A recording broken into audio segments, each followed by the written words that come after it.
buat saya orang yang setelah saya dewasa merasa dia tuh sabarnya luar biasa gitu. Ketika dia bekerja tuh kalau kita recokin tuh nggak pernah marah. Saya di pangku suruh ngetik, kan gitu, bantuin ngetik gitu. Kamu ketik A gitu, B gitu. Tuh. Padahal kan kalau dengan mesin ketik manual yang model kayak gitu tuh kalau salah susah banget kan. Kalau salah kan memperbaikinya susah, nggak kayak sekarang gitu. Kayak kita pakai mesin, makanya ketika saya sudah bekerja pakai komputer, ya ampun bapakku dulu sabar banget ya. Kalau saya kerja direcokin anak saya pasti nggak mau gitu.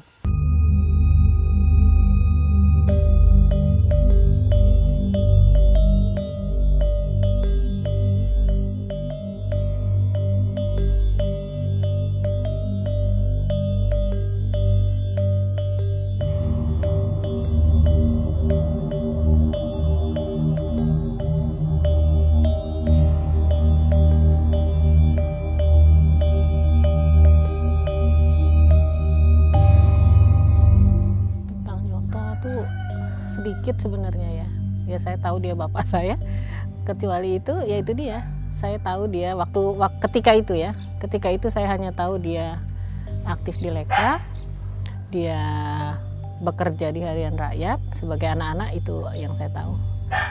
Lalu ya belakangan dia menjadi menteri, saya tahu itu aja sebetulnya. Kalau mengenai pekerjaan dia, kegiatan dia sebagai pimpinan partai itu baru saya ketahui ketika saya belajar sejarah di SMP. Jadi saya buka buku sejarah ketika sampai di bab itu, lalu saya melihat ada 3 foto, Aidit, Nyoto, Lukman, Nyoto, ada 3 itu gitu. Oh, barulah dari situ saya sedikit-sedikit mulai tahu kenapa kemudian saya harus pergi dari rumah, kenapa saya kemudian pernah mengalami penahanan bersama ibu dan adik-adik saya. Itu saya ketahui baru kemudian. Gitu.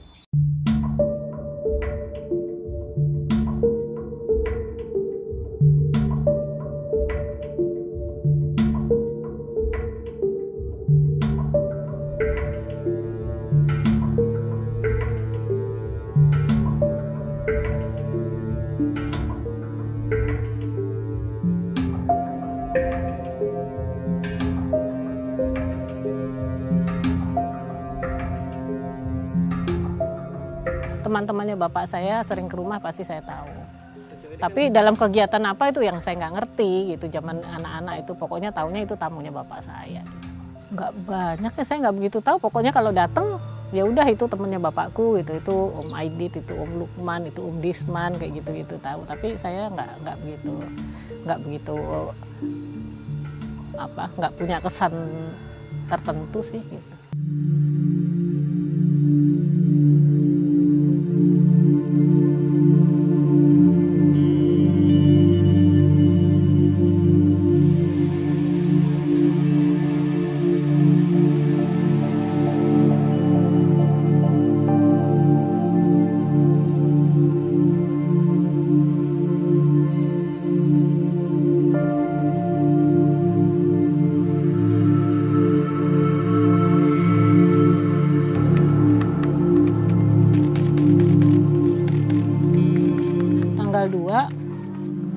Bapak saya pulang.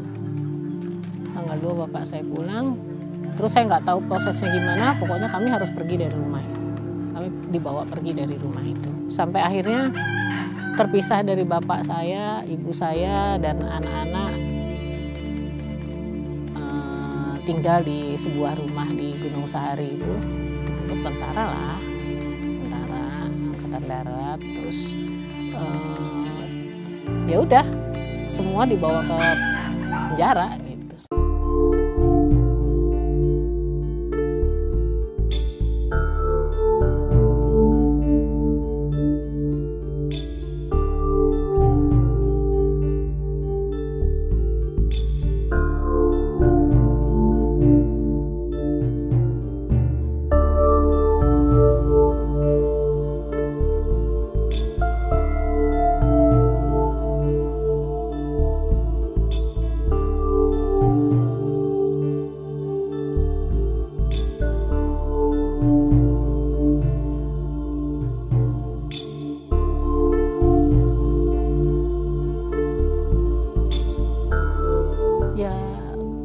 masukkan satu sel, tempat sel ibu-ibu ya, sel perempuan ya, semuanya jadi satu gitu, adik-adikku gitu.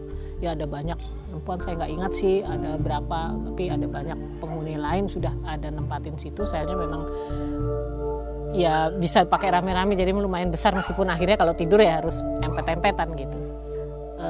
Dekat dengan kantor yang dipakai untuk interogasi, dekat sekali. Jadi kalau orang habis diinterogasi, disiksa, keluar, itu saya lihat gitu. Saya lihat.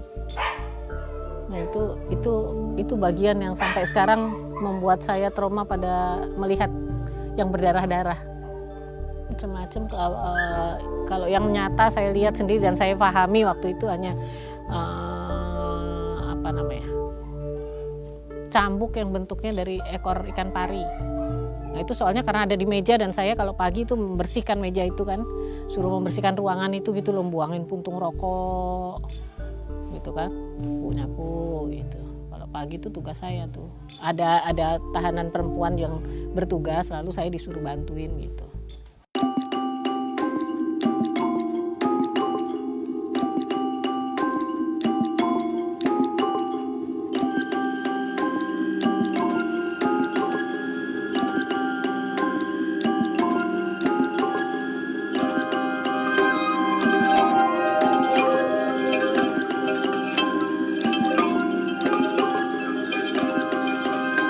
Nggak lama kok, kami mungkin sekitar beberapa bulan ya, 3 bulan atau lebih. Mungkin saya agak lupa, tapi kalau nggak akhir tahun, awal tahun itu kami dijemput sama kakak ibu saya dari Solo.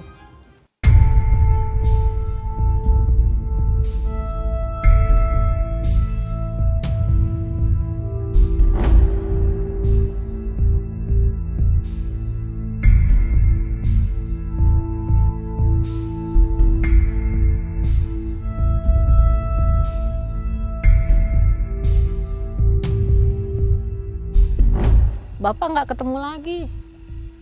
Bapak saya nggak pernah ketemu lagi. Terakhir ketemu di Gunung Sahari itu sempat nengok malam-malam sekali. Udah. Sejak itu kalau saya nggak pernah tahu lagi bapakku ada di mana. Kalau ibu saya kan masih ditahan beberapa kali lagi gitu. Dan ibu saya itu nggak pernah diperiksa loh. Paling 1 kali 2 kali gitu. Itu di Jakarta pernah lah diperiksa 1 kali gitu. Di Semarang saya nggak tahu diperiksa nggak. Selebihnya udah cuma disimpan aja. Bisa sudah tidak pernah menang? Nggak tahu. Nggak ada kabar beritanya. Dan nggak jelas juga, versinya banyak. Pokoknya terakhir itu kan kalau yang diketahui jelas itu terakhir ikut sidang kabinet terakhir di Bogor. Sidang kabinetnya Soekarno terakhir di Bogor. 6 Oktober itu sidang terakhirnya. Bersama Lukman dia datang, nah pulang dari situ sudah. Oh apalagi adik saya tuh dikasih lihat fotonya, bapakku aja nggak kenal kok. Yang kenal cuman yang gede 3, ke-1, ke-2, ke-3. Ini 2, 3 ini laki-laki. Itu selalu dibilangnya dulu tuh 3 besar yang sudah diajak kemana-mana.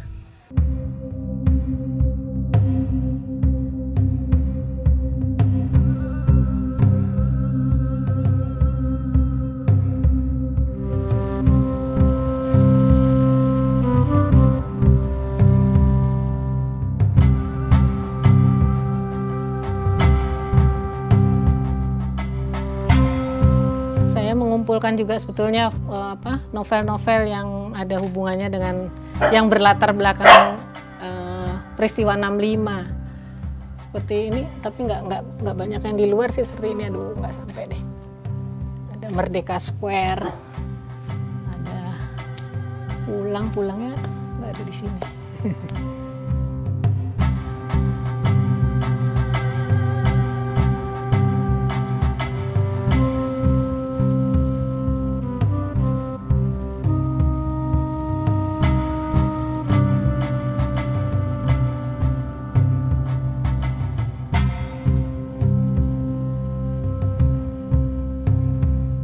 Wow, ini berarti gitu yang menyebabkan saya seperti ini sekarang hidupnya. Tapi saya belum nggak ngerti juga tadinya kenapa sih bapak saya dicari-cari, itu saya nggak pernah ngerti. Cuman saya tahu bahwa kita akhirnya harus meninggalkan rumah, harus pindah-pindah gini tuh karena bapakku. Tapi karena bapakku kenapa tuh saya nggak ngerti. Ketika belajar di SMP itu, meskipun saya juga nggak percaya bapakku ada kaitannya dengan pembunuhan jenderal itu, tapi setidaknya oh ini gitu, menjelaskan kepada saya bahwa ini loh peristiwanya gitu, yang menyebabkan hidup saya seperti ini gitu. Iyalah, pokoknya ada tulisannya Aidit, Lukman, terus Nyoto bertiga gitu kan, Gembong PKI tulisannya kan gitu. Makanya kalau anak-anak saya, karena kami kan dari kecil udah tahu mereka, kalau bercandain eyangnya tuh gitu, ih eyang istri Gembong PKI. Ya biar kamu kan cucunya, kalau ibu saya gitu. Pihak-pihak tertentu kalau tahu siapa saya, kadang saya sebenarnya bersyukur keluarga kami itu memahami dan tetap menerima kami gitu. Pada saat-saat zaman Orde Baru itu, mereka yang kerja di pegawai negeri, jadi pegawai negeri itu pasti was-was kalau diketahui punya saudara kami gitu, karena mereka bisa dicap tidak bersih lingkungan toh. Sekarang pun gitu, meskipun ada yang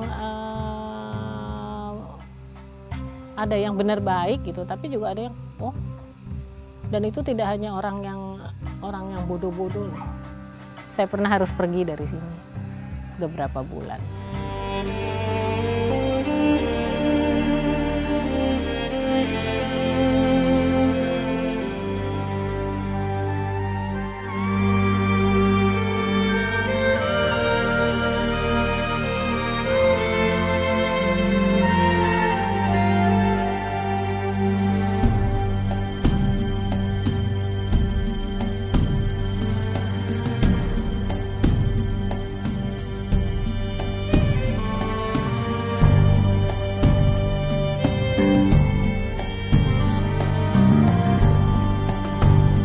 Yang membuat lebih ringan karena saya sudah bisa